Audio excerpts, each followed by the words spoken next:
Have you ever tried to change someone's mind only to have them double down on their belief instead? Or maybe you felt your own defenses rise when someone challenges your deeply held views. That's the backfire effect in action. It's a cognitive bias where contradictory evidence only strengthens someone's existing belief rather than leading them to the truth. Today, we'll explore how Stoicism can help us recognize and mitigate this bias both in ourselves and in others. Hello friends, my name is Eric Cloward and welcome to the Stoic Coffee Break. The Stoic Coffee Break is a weekly podcast where I take aspects of Stoicism and do my best to break them down to their most important points. I share my thoughts on Stoic philosophy as well as bringing in modern wisdom, and I share my experiences, both my successes and my failures, and hope that you can learn something from them, all within the space of a coffee break. This week's episode is called Truth versus Ego, Stoicism and the Backfire Effect. If anyone can prove and show to me that I think and act in error, I will gladly change it, for I seek the truth by which no one was ever truly harmed. Marcus Aurelius. What is the backfire effect? The backfire effect is a cognitive bias where people resist evidence that contradicts their beliefs and often become more entrenched in those beliefs as a result. Rather than helping someone see where they might be wrong, it only serves to strengthen their resolve to hold on to that belief. So why does the backfire effect even happen? The main reason the backfire effect happens is that when we have deeply held beliefs, we often hold on to them and integrate them into our identity. When a belief is challenged, it feels like an attack on who we are, triggering a defensive response. Our ego wants to maintain that consistency, and so we defend deeply held beliefs to maintain who we think we are. We may feel like that if we are wrong in a particular belief, then that makes us wrong or bad as a person for actually holding that belief. Usually these beliefs are tied to a specific worldview, and re-examining or changing that worldview could mean a massive upheaval in our lives. Beliefs in this category also stoke strong emotional responses, and therefore we're often less willing to examine them in a more logical and rational way. This is also why discussions around these topics can get heated rather quickly and veer off the rails into personal attacks or even altercations. One clear example of this is our political identity. If we identify strongly with a particular party, ideology, or candidate, then we may often ignore or somehow justify contradictory evidence and dig our heels in even further just to show our belief or our loyalty. This is why political discussions at the holiday dinner table often feel like entering a war zone. People aren't just defending their party or their candidate, but a core part of their identity. Religion is another area that falls into this category. Think about it.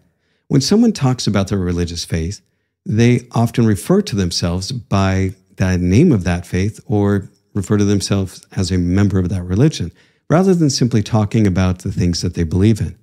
It is integrated into their identity. So, why is it important to overcome the backfire effect in our lives? Overcoming the backfire effect is important because letting go of false beliefs is how we grow and get closer to the truth. The more we resist evidence where we could be wrong due to our ego and the fear of being wrong, the longer we may be harmed by our incorrect beliefs. We often believe that the stronger we hold on to and defend our beliefs, then the better person we are. But if a belief is incorrect, the stronger we defend it, the more damage we may cause to ourselves or others. It can be the reason why we sever connections with family and friends. We've seen this in our current political divide throughout the world, and in my own experience, I've had friends and family that have been cut off because they no longer held the views of their religion.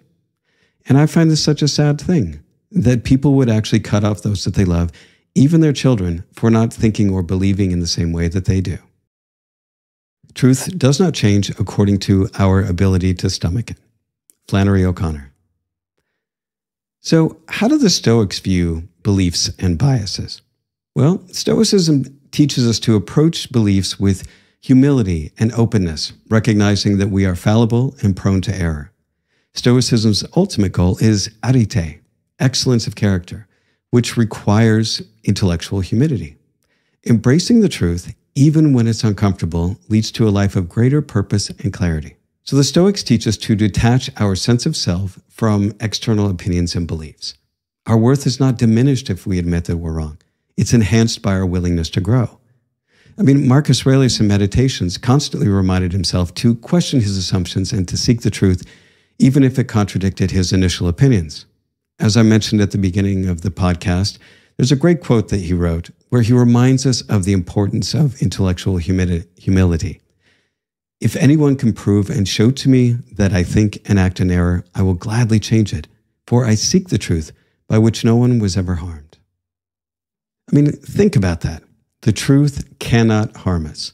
It is such an important thing to internalize. There is nothing wrong with being wrong, but persisting in error is. Our goal should not be to be right, but to be less wrong. And getting closer to the truth by figuring out what isn't correct and seeking out other ideas. Next, I want to talk about the role of virtue in overcoming bias. So, the Stoic virtues of wisdom and courage are key to overcoming the backfire effect. Wisdom helps us recognize when we are wrong, and courage helps us to admit it.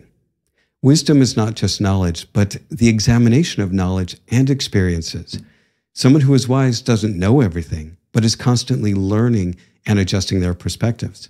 The Stoic mindset encourages us to see challenges to our beliefs as opportunities for growth, not as threats. When we practice Stoic courage, we have the willingness to examine our beliefs, admit when we're wrong, and to change those beliefs. As Seneca said, a man who is not afraid of the truth need never fear lies. When we align our decisions and beliefs with virtue, we free ourselves from the fear of admitting we're wrong. We acknowledge that the truth, not the preservation of ego, should be our ultimate goal. You must put aside the longings that are vanity and be content with the truth. Epictetus. So, how do we address the backfire effect on ourselves? Well, recognizing our own susceptibility to the backfire effect is the first step. It requires self-awareness and a commitment to seek the truth over comfort. One way that we can do this is by practicing premeditatio malorum, or negative visualization, by writing down opposing arguments to your beliefs and consider their validity. When you do this, consider the words of John Stuart Mill. He who knows only his side of the case knows little of that. His reasons may be good, and no one may have been able to refute them. But if he is equally unable to refute the reasons on the opposite side, if he does not so much as know what they are, he has no ground for preferring either opinion. It is also important that you reflect on how clinging to a false belief could harm your progress towards wisdom. Often, we don't take the time to really examine beliefs that we hold. We may have taken ideas from our family, our culture, or even just through our own experience, we simply hold these things to be true. We get comfortable with our view of the world and think that that's just how the world is. This is why Socrates said, "I know that I am intelligent because I know that I know nothing." Adopting an attitude like Socrates of openness to the idea that our own experience is just that, our experience, then we don't feel attacked when someone questions our beliefs. We look forward to it because we aren't attached to our beliefs. Now, you can practice this by journaling and answering the question, what belief did I hold today that might be mistaken? You have power over your mind, not outside events. Realize this, and you will find strength. Marcus Aurelius. So, how do we deal with the backfire effect in others? So, when engaging with somebody entrenched in their beliefs, Stoicism offers tools for respectful and empathetic dialogue. First, don't attack the other person's beliefs or attack them personally. Stay calm and respond to resistance with patience, avoiding emotional escalation. When discussing deeply rooted beliefs, things can get tense. So keeping your cool can allow others the space to express themselves without turning it into a battle royale. Next, ask questions and be sure that you are asking out of a place of curiosity, not to try and trap them or to win the argument. Encourage the other person to reflect on their personal beliefs without feeling attacked. Asking somebody, what evidence would make you reconsider this position, will certainly get you a lot further than directly attacking their position. So as an example in my own life, a few years ago, I was having a discussion with my mom about the Mormon Church, and I could feel that she was getting defensive. So I decided to take a different track. Now, my mom is a very kind and inclusive person with high standards. So I asked her, can you help me understand why you are defending an organization that is at odds with your own moral compass and has lower moral standards than you? At the time, she just stopped in her tracks and said that she'd have to think about that. Months later, she told me that when I asked her that question, that she really didn't have a good answer.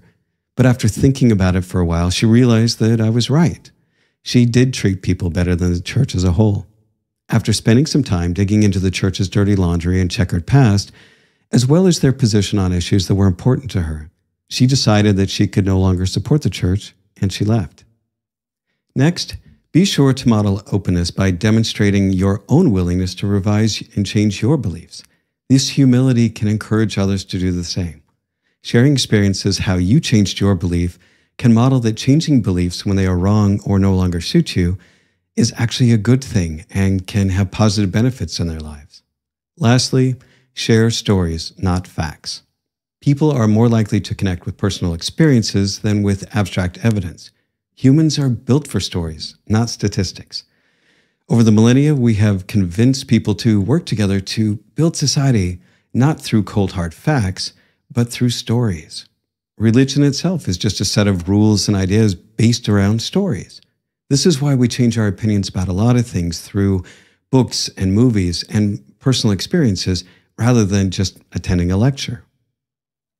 So in conclusion, the backfire effect is not just a bias. It's a mirror reflecting our deepest insecurities and attachments.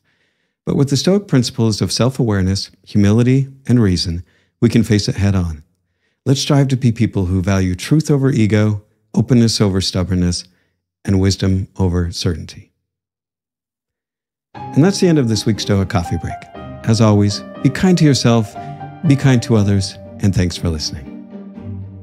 Also, if you're not following me on social media, I would really appreciate it if you would. You can find me on Instagram and Threads at stoic.coffee, and on Facebook, LinkedIn, Twitter, TikTok, and YouTube at Stoic Coffee, all one word. Thanks again for listening.